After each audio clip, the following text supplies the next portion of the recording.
Hare Nama, Hare Nama eva kevalam, Kalo nasteva, nasteva, nasteva gatiranyatan. Hare Nama, Hare Nama eva kevalam, Kalo nasteva, nasteva, nasteva gatiranyatan.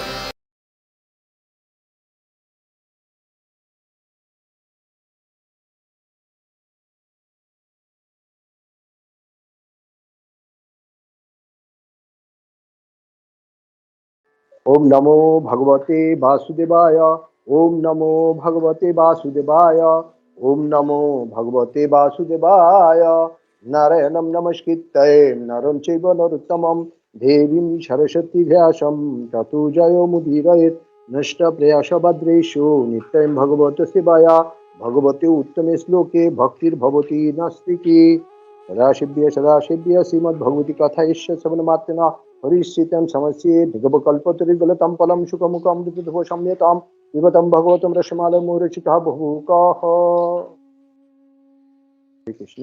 तो हम लोग आज जो श्लोक का चर्चा करेंगे हम लोग सब मिलके आज 16 1.16 16 17 एंड 18 ये तीनों हम लोग सब मिलके चर्चा करेंगे। हरे कृष्ण। तो मैं इसका श्लोक पढ़ रहा है। क्षारथ परषद सेवन सख दत्त विदासनानुगमन स्तवन प्रणामन विद्धेषु पंडेषु जगत प्रणीतं च विष्णु भक्ति करोति निप्रीतिश्चरणा बिंदे। Translation. Maharaj Parikshit had that out of his causeless mercy, Lord Krishna, Vishnu, who is universally obeyed, rendered all kinds of service to the malleable sons of Pandu by accepting posts ranging from chariot, drive to president to messenger, friend, night watchman, etc., according to the will of the Pandavas, obeying them like a servant and offering obeisances like one younger in years. When he heard this, Maharaja Parikshit became overwhelmed with devotion to the lotus feet of Lord. Purport by His Divine Spirit. Jai Shri Wow.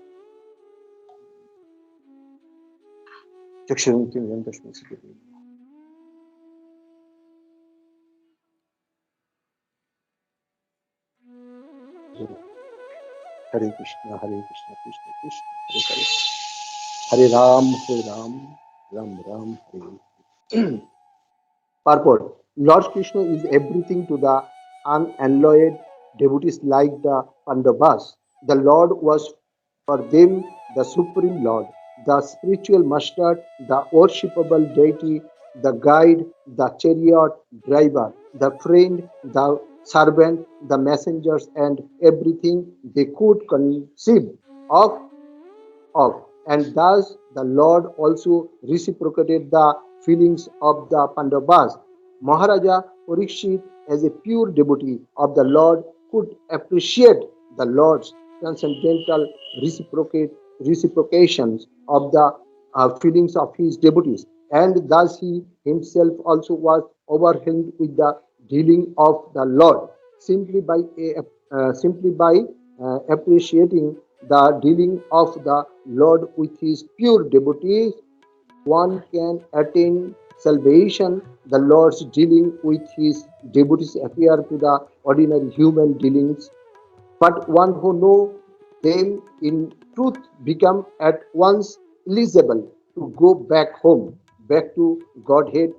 The Pandavas were so malleable to the will of the Lord that sacrifice they could sacrifice any amount of energy for the service of the Lord, and by such unalloyed determination they could secure the Lord's mercy in any shape they desired. Hare.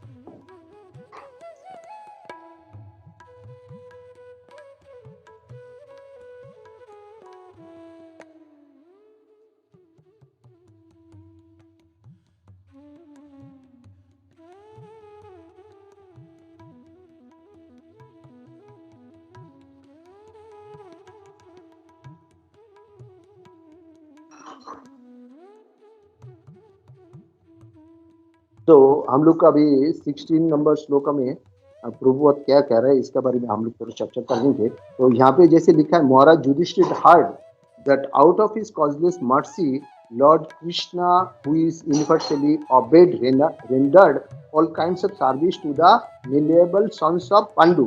मतलब यहाँ पे जो causeless mercy बताया गया, causeless mercy is very important in this shloka. जो मतलब क्या है कॉजलेस मार्सी, मतलब भगवान अगर कोई भक्तों पे कृपा करता है वो होता है अहेतु की कृपा। भगवान को कोई मतलब भगवान जिसको भी कृपा करता है वो अहेतु की होता है, विदाउट एनी कॉजलेस। तो यहाँ पे जो हम लोग अगर देख रहा है, भगवान पांडु पुत्रों का ऊपर इतना कृपा किया, पांडु पुत्रों के ऊपर एक विशेष कृपा था, और वो कृपा क्या था, अहेतु की कृपा था।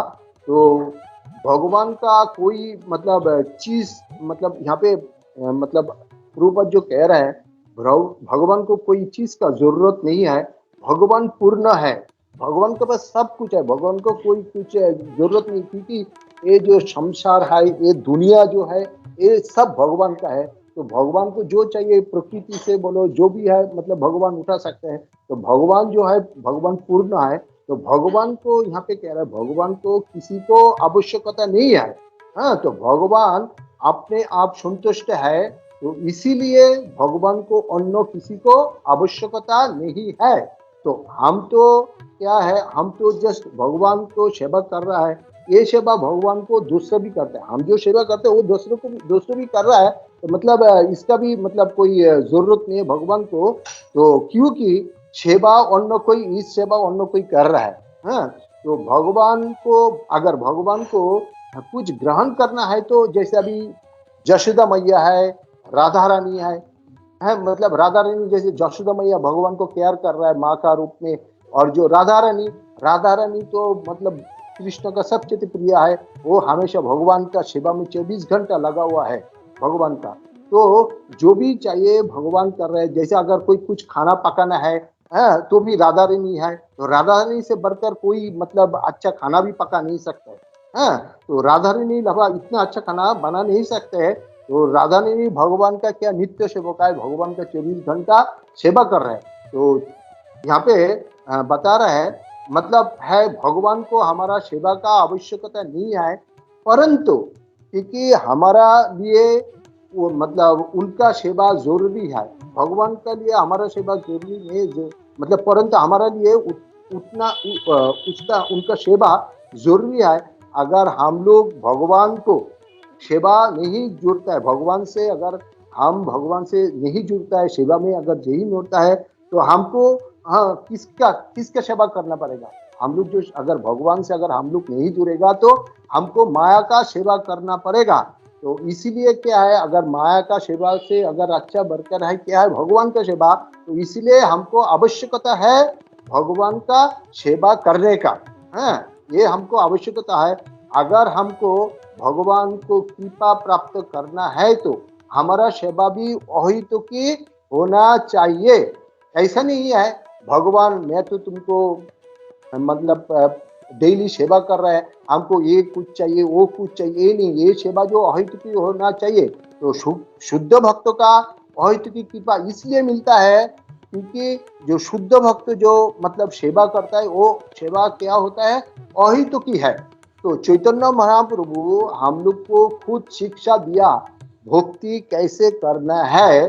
तो जैसे चैतन्य महाप्रभु का जैसे उनका शिक्षा इसमें शिक्षा स्तक में बताया गया, न धनं न जनं न सुंदरी कवितांग बा जगदीश कामये मम जन्मनि शरितव भवता भक्तिर अहित कीर्तये। तो इसमें बताया गया, हे जगदीश, मुझे धन जन सुंदरी रमणी कुछ भी नहीं चाहिए, मुझे सिर्फ वही चाहिए जन्म जन्मांतर, हाँ, अहित की भक्ति करने का वो हम आप कृपा करो। तो हमारा ये जो इच्छा होना चाहिए, पांडु पुत्रगण भगवान का जैसे सेवा किया, हाँ, हम भी ऐसा सेवा कर सकते हैं। तो हमको वो मन में वो इच्छा होना चाहिए, विदाउट माने एनी कॉजलेस हमको वही करना चाहिए। तो यहाँ पे परीक्षित महाराज क्या सुना, परीक्षित महाराज सुन रहा था पांडु पुत्रगण बहुत ही विनीत भाव से भगवान को 24 घंटा हाँ सेवा करता था। तो ये जो यहाँ पे बहुत विनीत भाव बताया गया है, विनीत भाव, अगर हमको भी विनीत भाव होना चाहिए तो इसका शुरुआत कहाँ से होना चाहिए? इसका शुरुआत होना चाहिए चैतन्य महाप्रभु का दिया हुआ है शिक्षा शिक्षा अष्टकम से। कैसे है?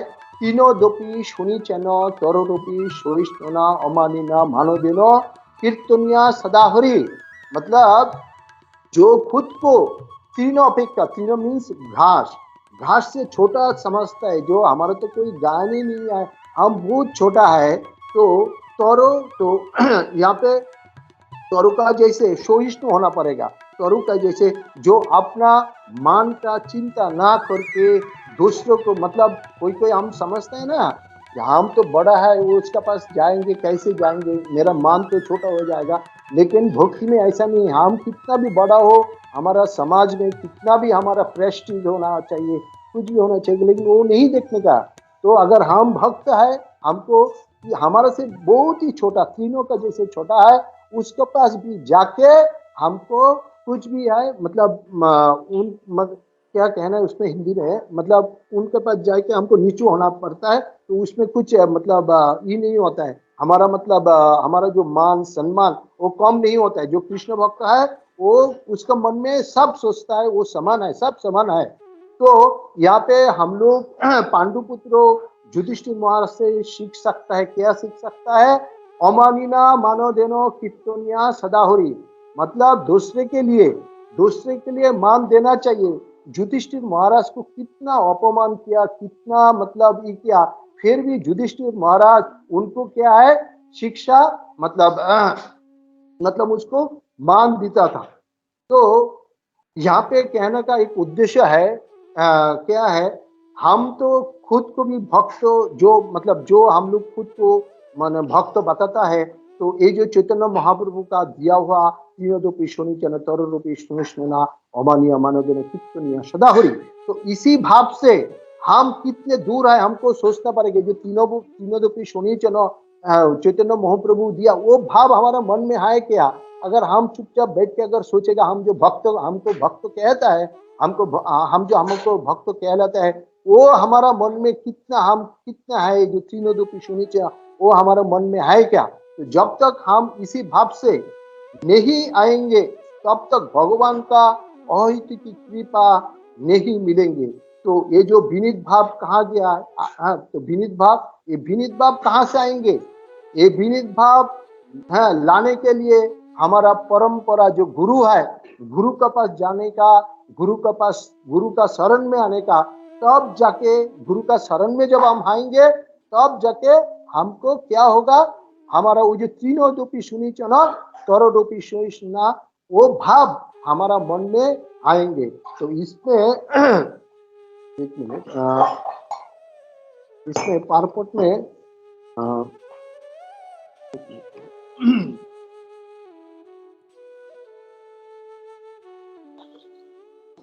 जो यहाँ पे जो प्रभुपाद इसी पारपट में शिला प्रभुपाद जो लिखा हुआ है, भगवान का सुप्त भक्त का लिए कैसे कहाँ से कहाँ तक पहुंच सकता है, भगवान एक शुद्ध भक्त का लिए कहाँ से कहाँ तक पहुंच जाता है। तो ये चैप्टर क्या है, बहुत ही महत्वपूर्ण है। भगवान पांडुपुत्र का सारथी से लेके एक नाइट वॉचमैन रूप से सेवा किया। तो ये जो भगवान भक्त का लिए बहुत ही कृपालु है। तो हम लोग सोचेंगे जो भगवान के बारे में, अगर आपने सोचेंगे जो भगवान कौन है, भगवान वही है जहाँ पे thousands Brahma is offering prayer, भगवान से मिलने के लिए थाउजेंड्स लाखों ब्रह्मा प्रेयर कर रहे हैं भगवान कृष्ण का। और उसी भगवान ने भक्तों का नाइट वॉचमैन होता है। अगर हम लोग सोचेगा हमारे मन में, तो भगवान कितना कृपालु है, भगवान का इतना दुनिया सब कुछ है भगवान का, ये सारे दुनिया भगवान का है। भगवान एक हमारा जैसे एक नगण्य भक्त का लिए कुछ भी करने का लिए तैयारी है। तो भगवान का जो ये लीला है, एक शुद्ध भक्त समझ सकता है। ये जो भगवान की लीला एक्चुअली कौन समझ सकता है? ये शुद्ध भक्त समझता है। शुद्ध भक्त बिना ये भगवान का जो लीला ये कोई नहीं समझ सकता है। तो इसीलिए भगवत गीता में भगवान बताया गया चैप्टर 4 वर्स नंबर 4, जन्म कर्म च दिव्यम एवं यो व्यक्ति तत्व त्यक्त देहम पुनर्जन्म नैतिमाम इति अर्जुन। तो भगवान अर्जुन को बता रहे हैं जिसने मेरा ये दिव्य जन्म कर्म के बारे में जानता है उनको मतलब पुनर्जन्म लेना नहीं पड़ता है। तो ये हमारा मतलब भगवान कह रहे वो हमारा धाम में जाएगा। तो भक्त और भगवान का हमेशा एक कंपटीशन होता है। क्या कंपटीशन? कौन किसको सेवा करेगा? भगवान बोलता है हम भक्त का सेवा करेगा, भक्त बोलता है हम भगवान का सेवा करेगा। चाहे कोई भी, अगर कोई शुद्ध भक्त हो, कितना भी लॉस हो जाए, कितना भी नुकसान हो जाए, जब भगवान को सेवा करते वो उसका नुकसान, उसका जो सब कुछ मतलब नाश हो गया वो देखता नहीं। वो क्या है, उसका कंटिन्यू उसका मन में क्या चाहिए, हम भगवान को सेवा करेंगे। भगवान का सेवा अलावा हमारा कोई मतलब नहीं है। हाँ, हमारा कोई क्या बोलने का हमारा कुछ भी नहीं। हमारा एकमात्र प्राधान्य जो है वो भगवान को सेवा है। तो एक बात करेंगे तो एक बात है जो जैसे हमारा भौतिक जगत का सेवा क्या होता है? भौतिक जगत का सेवा होता है इंद्रिय तृप्ति। जैसे स्पिरिचुअल जगत का सेवा होता है क्या? भगवान का सेवा है। और हमारा जो भौतिक जगत का सेवा क्या होता है? इंद्रिय तृप्ति करने का लास्ट का सेवा करना है। तो लेकिन स्पिरिचुअल जगत का जो कंपटीशन है, किसके लिए कंपटीशन है? भक्त और भगवान का बीच में कंपटीशन है।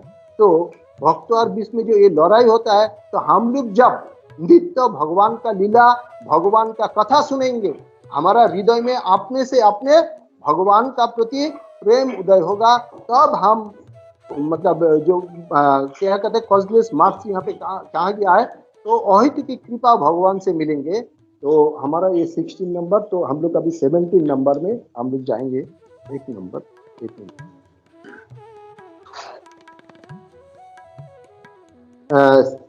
17 का श्लोक ऐसे है, त्वस्य वर्तमानेश पूर्वे संवृत्ति मन्नहम नाति दूरे किलाश्चर्यं जदा शीतन्निबोध में। Translation. Now you may hear from me of what happened while Maharaja Parikshit was passing his days, hearing of the good occupation of his forefather and being absorbed in thought of them. तो यहाँ पे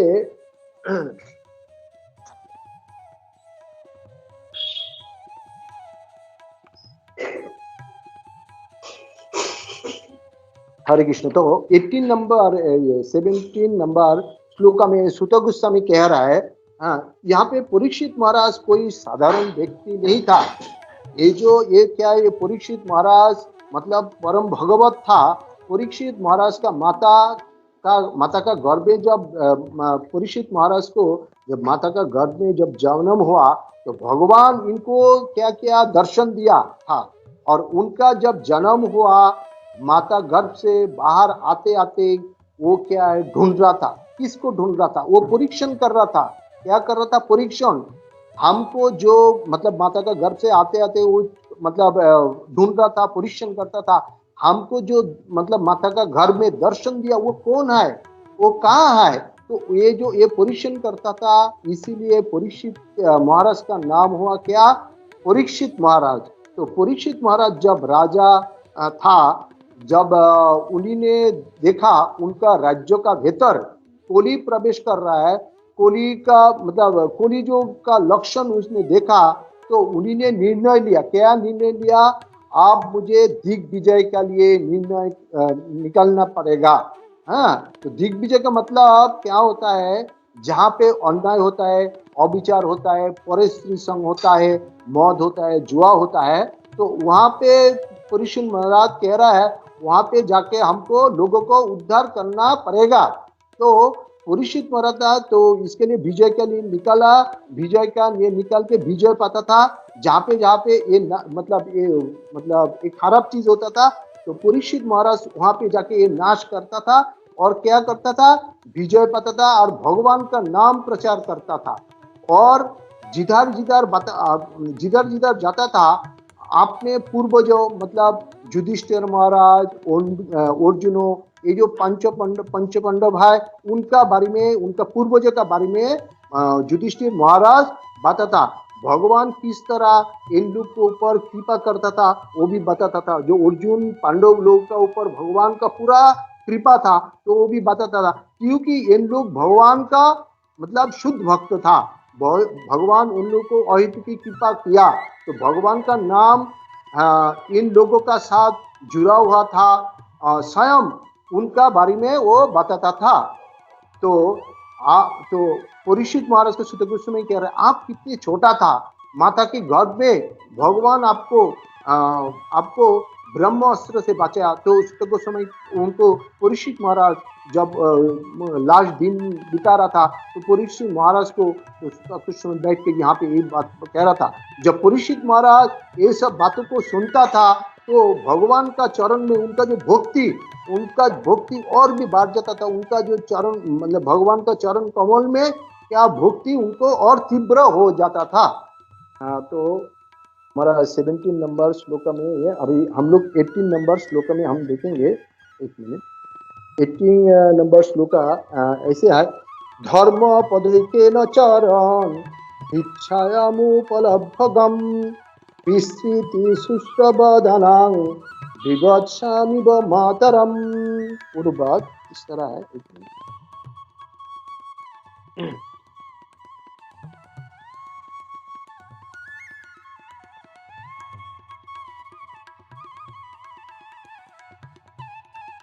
translation. The personality of religious principle dharma was wandering about in the form of a bull, and he made the personality of earth in the form of a cow who appeared to grieve like a mother who had lost her child. She had tears in her eyes and the beauty of her body was lost. Thus dharma questioned the earth as follows. Purport by His Divine Shlok. The bull is the emblem of the moral principle and the cow is the representative of the earth. When the bull and the cow are in a joyful mood, it is to be understood that the people of the world are also in a joyful mood. The reason is the bull helps production of grain in the agriculture field, and the cow delivers milk. The miracle of aggregate food values. The human society therefore maintain these two important animals very carefully so that they can wander everywhere in cheerfulness. But at the present moment in the age of Kali, both the bull and the cow are now being slaughtered and eaten up as foodstuff by a class of men who don't know the Brahmanical culture. The bull and the cow can be protected for the good of all human society simply by the spreading of Brahmanical culture as the topmost perfection of all cultural affairs. By advancement of such culture, the moral of society is properly maintained, and so peace and prosperity are also attained without extraneous effort. When Brahmanical culture deteriorates, the cow and the bull are mistreated, and the resultant action are prominent by the following symptoms. तो यहाँ पे जो 18 number श्लोक में बता रहा है,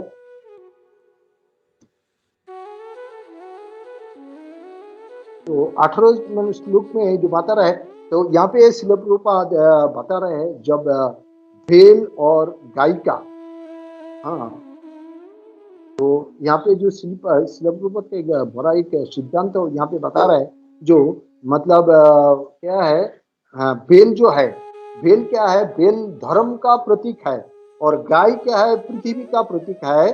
तो जब बेल और गाय दोनों मतलब आनंद में रहते हैं, दोनों हर्षोत्कल में रहता है, तो अब माना जाता है, क्या माना जाता है, ये संसार में सब आनंद में है, कोई प्रॉब्लम नहीं है। जब बैल और गाय दोनों आनंद में होता है तो कोई परेशानी नहीं है, क्योंकि बैल और गाय मनुष्य का आनंद का लिए है।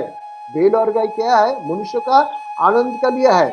हाँ, बैल और गाय सिर्फ घास खाता है, सिर्फ घास खाता है। हम लोग देखता है बैल कितने मेहनत करके खेती में क्या करता है, खेती में हल जुत कर मनुष्य का लिए अनाज उत्पन्न करता है, और गाय मनुष्य का लिए दूध देता है, और ये दूध पी के मनुष्य का बुद्धि प्रखर होता है, जिसमें मनुष्य का आध्यात्मिक चिंता आगे बढ़ सकता है। तो हम लोग यहाँ पे देखेंगे, अगर बैल और गाय दोनों ही प्रसन्न है तो संसार में मनुष्य भी आनंद में रहता है, और ये संसार में कोई दुख नहीं पहुंचता है। लेकिन आजकल हम लोग क्या देखता है, आजकल हम लोग वही देखता है, कली युग में बैल और गाय ये दोनों ही वध हो रहा है। उसके लिए सरकार अनुमोदित बहुत से सारे स्लॉटर हाउस खोल दिया है। बहुत से सारे आजकल हमारा यहाँ पे अगर हम लोग देखेंगे, हमारा जो छोटा एरिया है, हमारा ये छोटे एरिया में अगर देखेंगे 4-5 स्लॉटर हाउस खोल दिया। इवन यहाँ पे ओपन, कोई समझो कोई बेकार है, कोई काम नहीं है, हम लोग यहाँ पे देखता है, रोड का ऊपर छोटा से झोपड़ी बना के वहां के कत्ल करके बैल और गाय को क्या करता है, वहां पे बेचता है। तो ये जो स्लॉटर हाउस खोल दिया गया है, और ये क्या होता है, ये भोजन के लिए, आदमी का क्या है, भोजन के लिए स्लॉटर हाउस खोल दिया गया। तो बैल को वध किया जा रहा है। जो बैल और गाय क्या होता है, ये हमारा माँ का समान होता है। गाय जो है हमारा माँ का समान आता है। ये गाय के ऊपर मतलब हमारा जो 33 कोटि देव देवी कहती है, हमारा ये 33 कोटि देव देवी ये गाय में वास मतलब रहती है। तो यहाँ पे मतलब है, तो यहाँ पे शिला प्रभुपाद बता रहे हैं, जब मतलब बैल और गाय का वध होता है, इसका मतलब ब्राह्मणिकल कल्चर जो है उसका पतन हो रहा है। कली युग का पहले गाय और बैल का क्या था, कली युग का पहले का गाय का बहुत महत्व था। इनको मतलब बहुत ही महत्व दिया जाता था, जिस कारण से कली युग का पहले का जितने सारे युग था वहाँ पे मतलब बैल और गाय को बहुत मतलब अच्छा केयर कर जाता था। और उसी टाइम जो ब्राह्मणिकल कल्चर था, ब्राह्मणिकल जो संस्कृति था, ब्राह्मणिकल संस्कृति बहुत स्ट्रांग थे। तो शिलापुत बता रहे हैं, हमारा यहाँ पे आज भी ब्राह्मण संस्कृति लोग और हमारा जो समाज का जो गण्यमान्य जो उच्च स्तर का लोग है, कोई भी अगर हम लोग मन में अगर दृढ़ प्रतिज्ञा लेंगे, हम बैल और गाय को कैसे भी रक्षा करेंगे, तो इसी प्रयास में सारे संसार में शांति और सुख उत्पन्न हो जाएगा। अगर हम लोग मन में डिटर्मिनेशन लिया, ब्राह्मण लोग और जो हमारा समाज का लोग, हम लोग कैसे भी मतलब गाय और बैल को मतलब उनको मतलब कोई कातिल होने नहीं देंगे। हाँ, तो अगर ये मन में अगर डिटर्मिनेशन लिया तो क्या होगा, संसार जीवन में शांति और सुख उत्पन्न आ जाएगा, और जीवों का क्या होगा, जीवों का मनोबल बढ़ेगा। जब ब्राह्मण संस्कृति का पतन होता है तब क्या होता है, तब गाय और बैल का नाश हो जाता है। गाय और बैल का साथ अन्याय जब होता है तो इसका परिणाम क्या होता है, ये परिणाम धीरे धीरे क्या होगा, हम लोग अभी मतलब आगे हम लोग जब कली युग को देखेंगे, अभी तो हम लोग सारे कली युग समाज में देखता है कितना अशांति फैला हुआ है, बहुत से सारे अशांति। तो ये जो आगे हम लोग क्या देखेंगे, तो हम लोग देखेंगे जो गाय और मतलब बैल का वध हो रहा है, तो आगे जाके शिला प्रभुपाद कह रहा है इसका परिणाम क्या होगा, भयावह होगा। भयावह।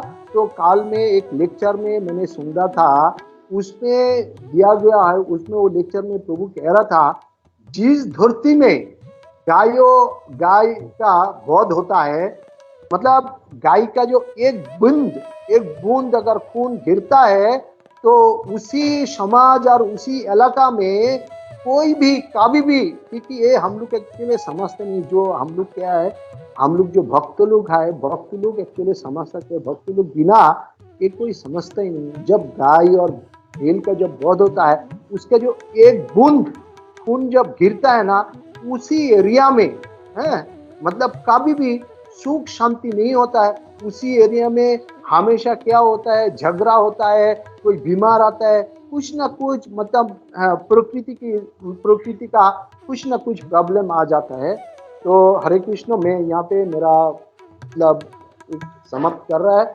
अगर हमारा से कोई भूल त्रुटियां नहीं, जो कुछ भी सुना, कोई प्रभु लोगों से मतलब लेक्चर में जो सुना, मैं कोशिश किया एज इट इज आप लोग के पास मतलब बताने के लिए। अगर मुझे भूल त्रुटि हो गया, कोई रेक्टिफाई हो गया, गोपीनाथ प्रभु हमारे से जब सीनियर भक्त लोग है, प्लीज रेक्टिफाई कर दिए। हरे कृष्ण, दंडवत प्रणाम सबको। हरे कृष्ण दादा, बहुत अच्छा क्लास था और 3 श्लोक था और तीनों को बहुत अच्छे से कवर किया प्रभु। Thank you. हरे कृष्णा। मुझे श्री माता जी प्लीज हिदायत कर दी। हरे कृष्णा प्रभु। प्रभु आपका लेक्चर बहुत अच्छा था। और जैसे अपने स्टार्टिंग में ही कहा कि भगवान को हमारी सेवा की कुछ भी आवश्यकता नहीं है उन्हें, लेकिन फिर भी हमारे ऊपर कृपा करने के लिए भगवान हमारी सेवा लेते हैं। वो पॉइंट तो मुझे बहुत बहुत अच्छा लगा। और जैसे अभी आपने कहा कि जिस धरती पे गाय बैल के खून की बूंदें गिरती है, वहां पर कभी भी सुख नहीं रह सकता।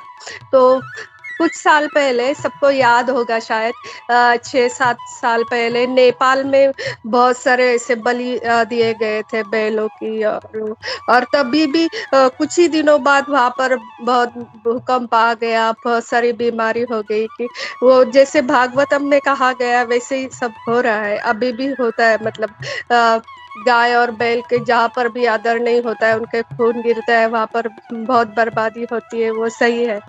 हरे कृष्णा। थैंक यू माता जी, जय श्री राम। तो सही बात कहा। कुछ साल पहले हम लोग ऐसा नेपाल में देखा, हाँ, जब उसका, लेकिन हम लोग तो देखा नहीं सुना, और वहाँ पे मतलब बहुत से सारे स्लॉटर हाउस था, गाय और इनको बहुत बहुत हो रहा था, मतलब कातिल हो रहा था। हाँ, तब जाके कुछ दिन के बाद एक घटना हुआ, तो हम लोग भी सुना। हाँ, तब मैं बाहर गांव में था, बहुत अच्छा था। शमीर प्रभु, हरे कृष्ण, कुछ ऐड कर।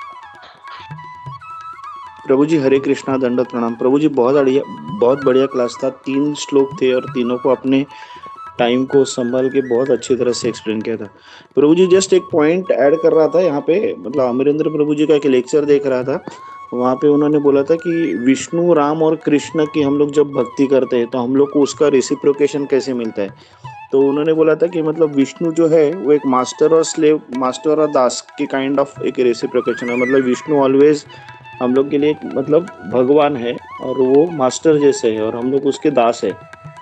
जब राम की हम लोग भक्ति करते हैं, राम उसको रेसिप्रोकेट कैसे करते हैं, तो राम हमारे लिए सखा जैसे है, दोस्त है हमारे लिए। मतलब राम के हम लोग गले में हाथ भी डाल सकते हैं, राम से बात हंसी मजाक में बात भी कर सकते हैं। लेकिन कृष्णा का उन्होंने बोला कि कृष्णा का ऐसा है कि कृष्णा को जैसे हम लोग कृष्ण की भक्ति करेंगे, कृष्ण हम लोग से उतना ही वैसे ही भक्ति करते हैं। मतलब अगर हम लोग कृष्ण के दास बन गए तो कृष्ण हमारे दास बन जाते हैं। तो उन्होंने एग्जाम्पल वो सुदामा का दिया था कि जैसे सुदामा जो उनके दास करके भक्ति के लिए उनको गए थे, तो कृष्ण उनके दास जैसे काम कर रहे थे। तो हम लोग को मतलब वही देखना है कि मतलब कृष्ण की हम लोग जब भक्ति करते हैं, हम लोग जब बोलते हैं, जो मतलब हम लोग को जब ऐसे चैतन्य महाप्रभु ने बोला था कि हम लोग नित्य निरंतर दास है, तो उसका रीजनिंग भी यही है कि हम लोग अगर कृष्ण की दास से भक्ति करेंगे तो कृष्ण हम लोग से उतनी ही प्रेम से बात करें, प्रेम हम लोग से उतना ही करेंगे।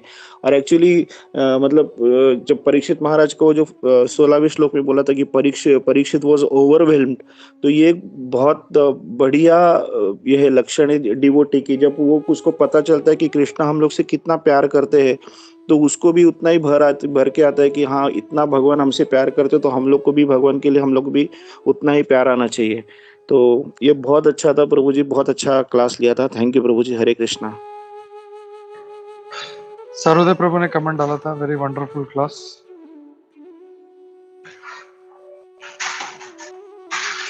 या नहीं है तो फिर हम लोग नरसिंह आरती ले लेते हैं।